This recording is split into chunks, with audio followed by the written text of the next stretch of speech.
Since early this morning, the skyline of Kyiv has been lit up with Russian air defense systems and missiles.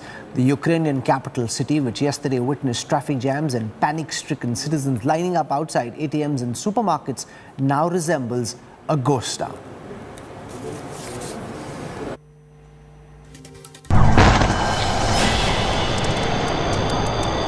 Day 2 of Russia's invasion of Ukraine saw its air defense systems firing across Kyiv's skyline. What looked like a residential building was on fire. Ukraine says the attacks were carried out by Russian cruise or ballistic missiles. After hours of early morning attack, this is what Kyiv looked like after sunrise. India Today, the only channel reporting from ground zero, captured the devastating and haunting images. This is the ground floor, let's say, or the first floor, and there was a guy inside. It's a sleeping room, this one, with a balcony, and there was a guy sleeping inside when the rocket landed here, and he's fine, but in a shock, but it happened when he was asleep. I cannot even imagine what it feels like to be sleeping and you wake up and this happens at your home. Sirens sounded across Kyiv as residents were told to seek refuge in air raid shelters. People have been sitting here from 5 o'clock in the morning, right after these loud explosions have been heard in the city center. So not all of them really want to talk or show their faces because the situation now is really tense and everybody understands that the worst probably is yet to come. Several residents were seen fleeing into bomb shelters, metros and subway stations, as the streets of Kyiv remain deserted. I'm almost in a bomb shelter. Therefore, in any minute, I can switch off. A few minutes ago, we've heard a heavy shelling, a heavy sound, kind of bombing. At 4 a.m. in the morning, there was attack over Kyiv, but our anti-aircraft system protected Kyiv citizens. Meanwhile, Ukraine President confirmed that Kyiv is under siege and that Russian forces have entered the city. He issued a stern warning that the Russian armed forces would seize Kyiv within 96 hours, bringing a new iron curtain down on Europe.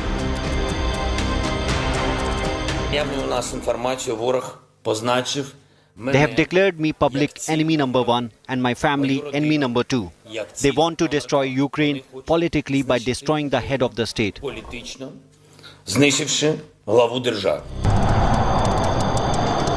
Across Ukraine, explosions were reported. Viewers can hear this is Mariupol. You hear a series. Hear this sound.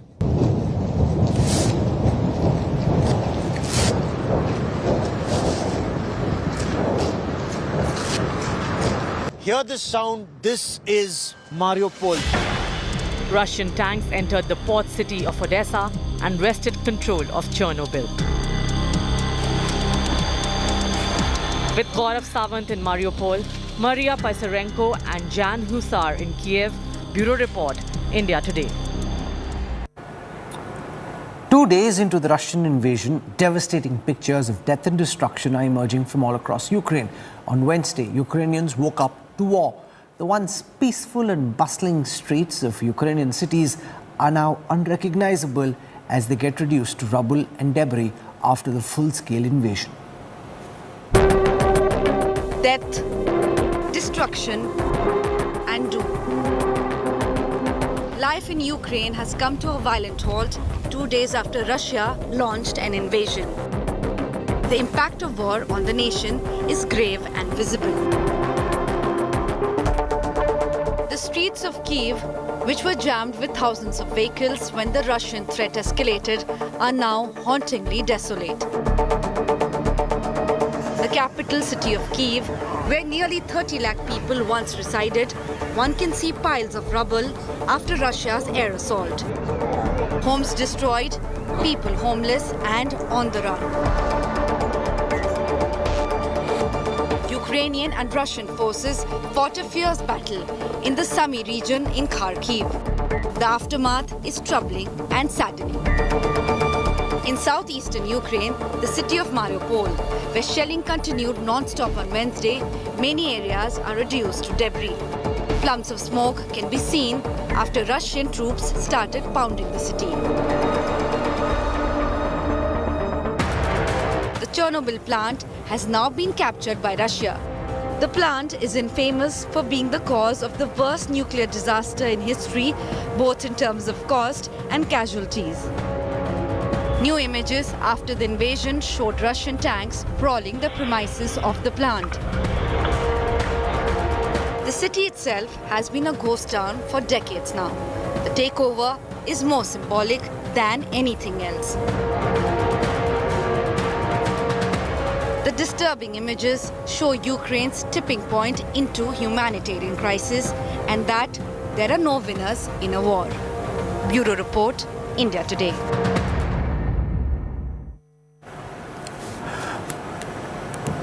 Maria Sarenko joins us live from Kyiv in Ukraine. Maria, first and foremost, on behalf of our entire team at India Today, we're deeply thankful for your reportage and for you risking your life, being out and about in the streets of Kyiv, getting our viewers in India these live reports. And thank you very much. So can you give us a sense of what's happening in Kyiv at this moment?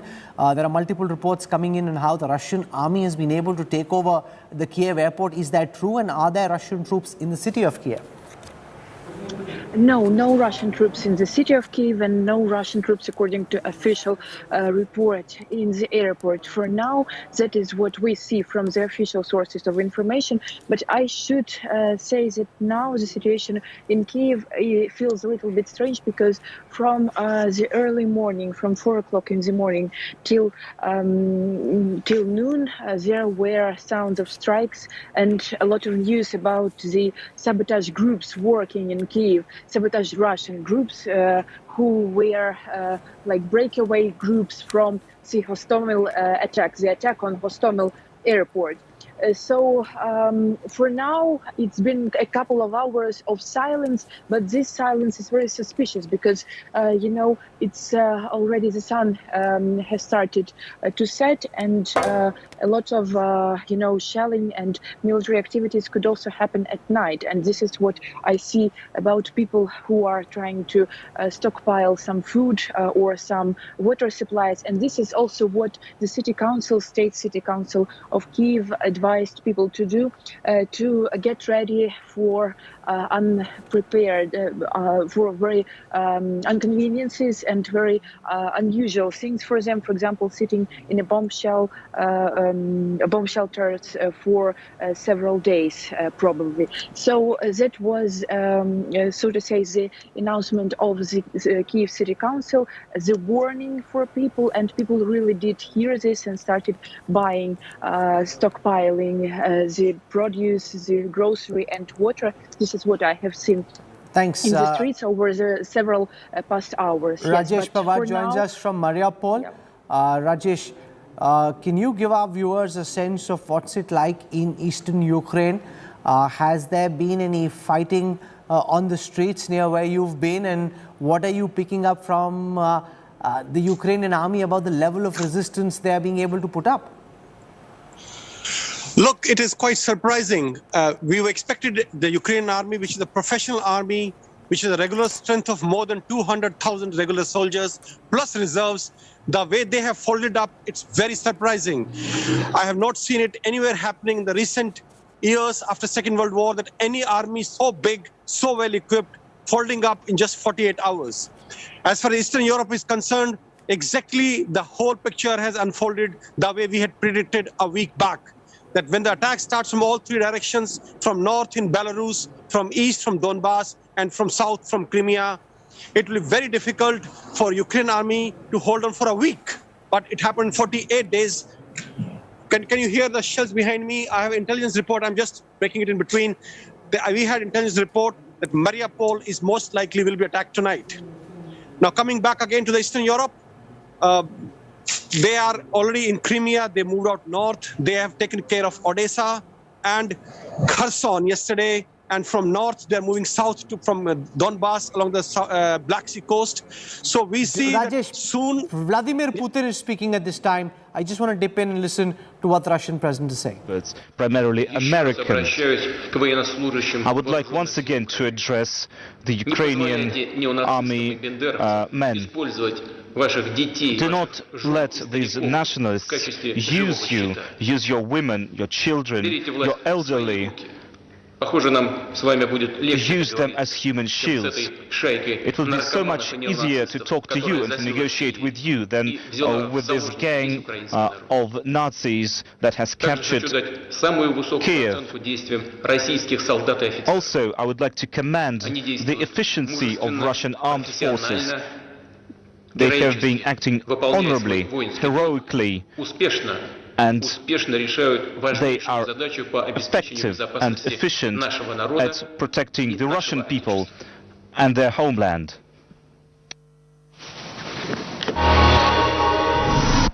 Well, the Russian President Vladimir Putin there. Okay, that was the Russian president there. I want to go across to my colleague Gaurav Sawant, who's joining us, who finds himself in the middle of the war zone at this time. Gaurav, your 35,000 feet overview of the state of play and the resistance that the Ukrainian army is being able to put up in the face of a multi-pronged Russian invasion. Rahul, there have been pockets of resistance, but as you can hear behind me, there are shells going off here in Mariupol, and the intensity has increased. What kind of shells are these? Is this artillery? Is this mortar firing? Or is this some kind of aerial bombing? What kind of shelling is currently going on? Because I also am very concerned about your own safety, Gaurav. Rahul, this is at a distance. These do appear to be artillery shells, but perhaps, either medium artillery, not like day before yesterday when grads were going off, and yesterday, day before yesterday, you had these, one after the other in quick volley. It was almost like zook, zook, zook, zook, zook, that frequency they were going off in this region. But it's not like that today. It's one shell, then a little break, and then another shell, and then another shell. It's almost as if, since you're a gunner officer's son, and Rahul, you understand artillery very well, it's almost as if the OP officer is then guiding the shell a little to the right or a little to the left, and then they're zeroing in on the target and then hitting the target, and that is how the shelling is happening at this point of time. Then it intensifies later towards the night and then early morning. So that is the anticipation, as Rajesh Pawar was just telling us, that the apprehension is that Mariupol will be targeted very, very soon in this multi-pronged strategy, because this is the nerve center of the operations that President Putin wanted to undertake initially, and then of course move into Kyiv. But in typical Russian style, expect the unexpected. They just went straight for the jugular, went straight for Kyiv, and bypassing virtually every center. And Rahul, these are special operations that are being undertaken. For example, in Kharkiv area, we've been speaking to analysts who say one part of the special forces unit engages the Ukrainian forces, and 3-4 other columns, they just keep moving forward. So Ukrainian forces are able to stop perhaps maybe a platoon, maybe a company, maybe a little bigger force, but other forces just keep sweeping in and heading straight towards capital Kyiv. And that is what they've done in this multi-pronged offensive that started from Belarus in the north, Odessa in the south, where Russian tanks are now roaming the streets virtually unchallenged. Another video that went, an attack from sea at one of the Ukrainian bases. There were only 13 soldiers holding that base. They were asked to surrender. Apparently they didn't, and then they were neutralized in the operation by the Russian Navy. The Russian army has clearly thought this through very deeply and wargamed it, and the current effort seems to be to shock and awe. You can come in with your tanks, but given the scarce boots on the ground, can the Russian army hold off against a population that would see the Russian army as invaders? The moment it starts turning into guerrilla warfare from conventional warfare, that's when Russian body bags will start piling up. We've already seen what happened in Afghanistan, and unless you overwhelm them with such brute force, you will see losses potentially starting to scale for the Russian army as well, Gaurav.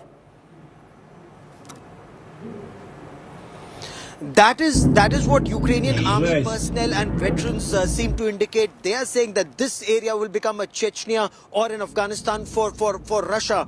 This is what they seem to insist. But there are also those, and especially where I am in eastern part of Ukraine, their point is the Russian army will come, change the regime, demilitarize this region, and that is why demilitarization is very important, because these soldiers have trained with NATO soldiers. They've carried out the exercises where for them Russia is the enemy. They will bring the older regime which was sympathetic to Russia. They will bring a different leadership, and that leadership will raise an army which will be perhaps raised by the Russians or mentored by the Russians. So this is the hope. Remember, they've successfully done this in Crimea, they've successfully done this elsewhere, and this is a template that is now being followed in Ukraine. So will this be another Afghanistan, or will this be another Crimea? Is this a template that they are following all through? And that is what President Zelenskyy is warning NATO countries, that so far it's restricted to this region, but President Putin will not stop here. His warning is he wants the old Soviet Union, that big superpower back, and he will not stop just at Ukraine. Thanks, Gaurav. We won't hold you up because we want you to be safe and get back in to a place where you're far away from that shelling which we hear behind you. Joining us for perspective on this broadcast is Nandan Unnikrishnan, Distinguished Fellow at the Observer Research Foundation, one of India's foremost experts on Russia. Air Marshal P.K. Barbora has been the former air attaché to Moscow. He joins us on this broadcast. Welcome, Air Marshal.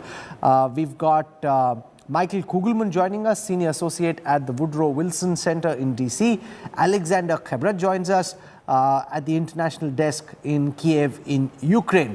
I want to go across to Nandan Unnikrishnan first, because from what we've heard from the Russian president, he's now agreed to send a delegation for talks to Minsk, the capital of Belarus, which is where President Zelenskyy also suggested that there can be dialogue. What could they possibly be talking about, given that the Russian army is now in the midst of an invasion of Ukraine?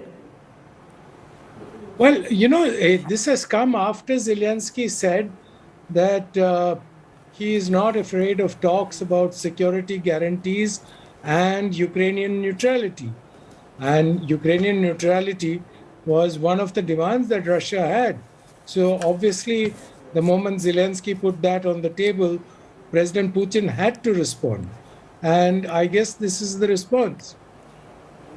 So whether this will necessarily result or fructify into something positive is difficult to say, but eventually, and I tend to agree with what I heard Gaurav Samant say, I caught the tail end of it, that one of the purposes is to install a different government, to see this government out and replace it with something that is a little bit more friendly. So if that is the case, then what is the purpose of talking to Zelenskyy? Okay, Air Marshal P.K. Barbora joins us. The Ukrainian armed forces had air defense capabilities. They had some air force as well. It seems to have been pummeled into submission.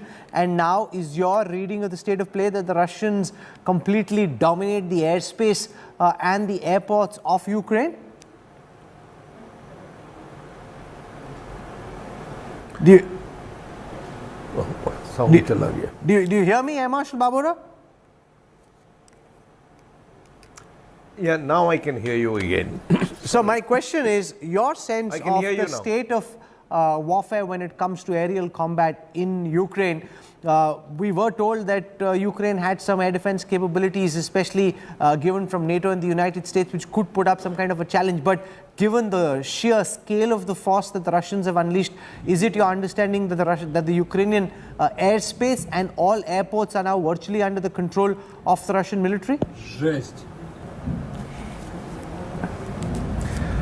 Well, let me start by giving a small introduction to make your audience more aware of it.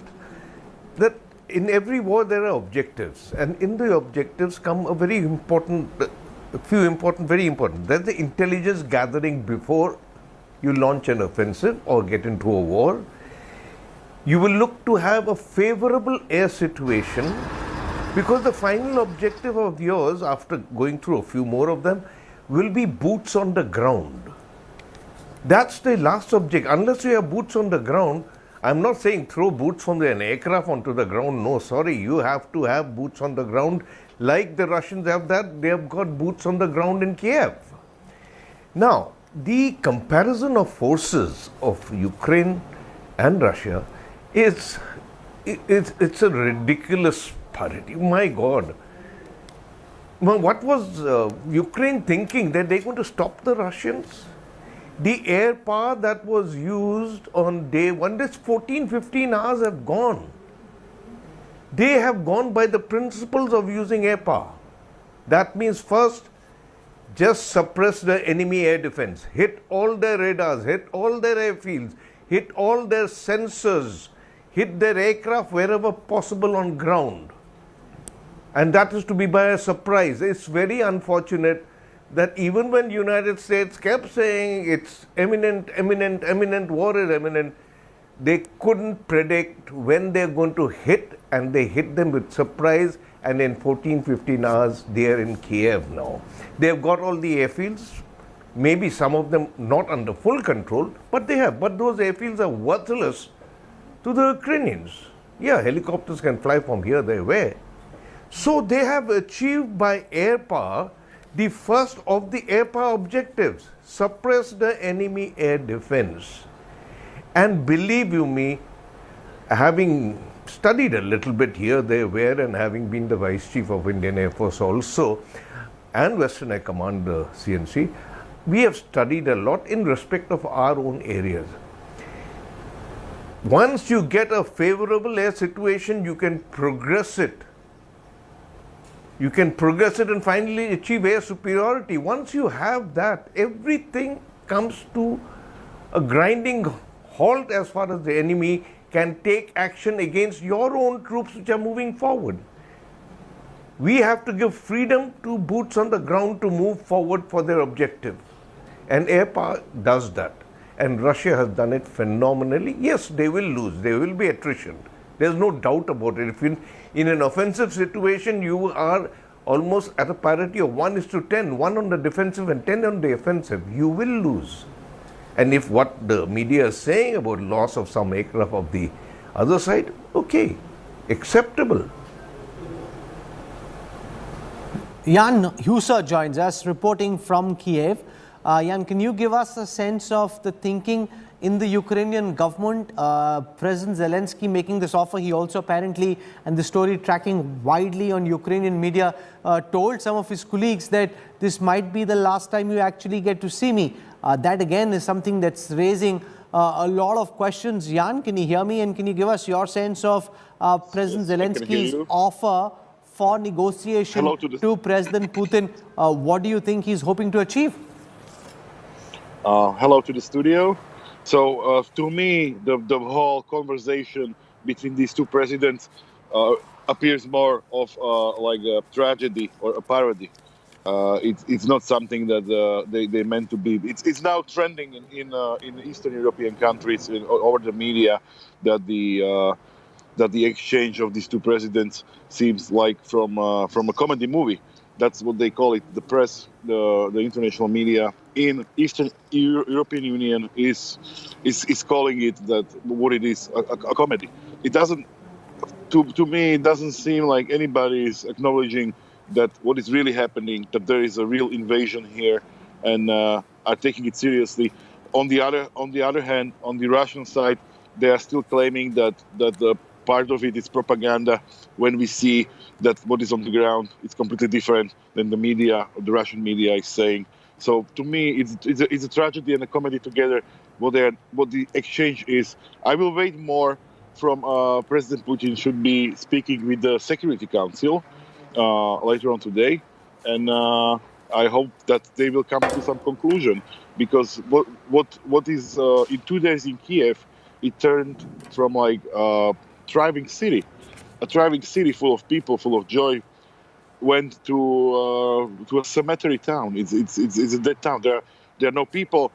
I mean, there are some, but nothing compared to the 2-3 days or 3-4 days or a week before how it looked like. There are no shops. You know, when you have a store, grocery store, there's a huge line, 1 hour, 2 hour lines of people that you have to wait to get basic needs.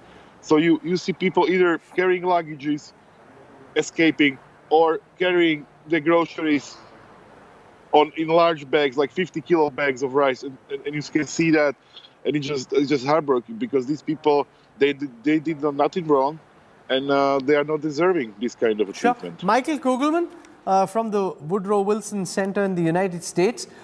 President Biden was criticized quite a bit for failing to invoke swift sanctions, which would have hurt Russia's presence in the international banking network. Why do you think he's not gone the whole hog? Given the scale of the invasion that Russia has unleashed, you would have thought that President Biden will hit back with whatever sanctions he could, and yet somehow he seems to have held back from all the options that were available before him. Yeah, you're right. And I imagine that the administration probably assumed that even preemptive sanctions would not necessarily have deterred Putin, particularly because it would have taken a long time to get them going. And also we've seen that Europe has not been willing to cooperate with the sanctions regime, particularly in the area of energy. We know that even now, Russian energy continues to flow to European energy suppliers. And I think that more broadly, U.S. options are relatively limited, quite frankly. There will be a lot of sanctions. There'll be heavy sanctions, but there will be trouble with them just because, as I've noted, many European states won't be willing to go along with them, particularly those that apply to the energy sector, at least not initially. And then I think that there really are no military options for the U.S. or for the NATO. I do not expect there to be NATO forces deployed into Ukraine. So long as Russian military operations are limited to Ukraine, I don't think that you're going to see any type of NATO military response, because, of course, Ukraine is not a NATO member. If Putin were to expand this war, and if he were to go to other areas of the region, God forbid, including along NATO or near NATO countries, inside NATO countries, then all bets would be off. And of course, it's very difficult to predict where things are going. There's so much uncertainty about what Putin is trying to do. But at this moment in time, I think that for President Biden, the only options at this point are economic. I mean, there's been talk of NATO no-fly zones. There's been talk of trying to train Ukrainian military forces outside of Ukraine. These are just ideas, though, and I don't think that any of them are in a position to be implemented. So comes down to the sanctions issue right now. We'll see how that goes, though. That won't necessarily deter a Russian leader who appears to be emboldened and determined to do as much as he can. Alexander Krebet, would President Zelensky be willing to step aside? Is that part of the reason he's reached out to President Putin, that if you don't like my administration, let me step aside, find somebody else? And if that were to happen, who could be the potential replacements for the Ukrainian president? Ukrainian president is in Kyiv, and he is mentioning it all the time, and his team is mentioning it all the time.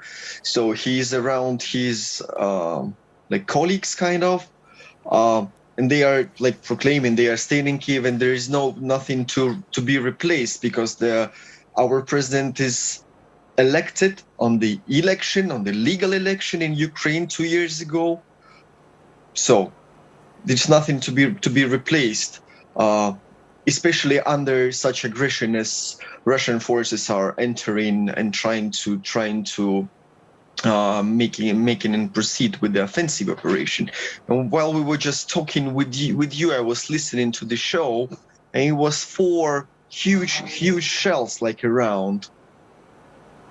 So nothing is to be replaced. It's only the rumors, and the Russian leaks could say only this: if somebody wants to replace, and there are also the candidates to be for the next president of Ukraine. But it will not happen, because our president is in Kyiv. Our president is working, and so he's commander-in-chief, and he's leading the people and leading the army and calming the people also, and calming the army as well, because Ukraine was staying and repeating it all the time, we do not war, we do not want war.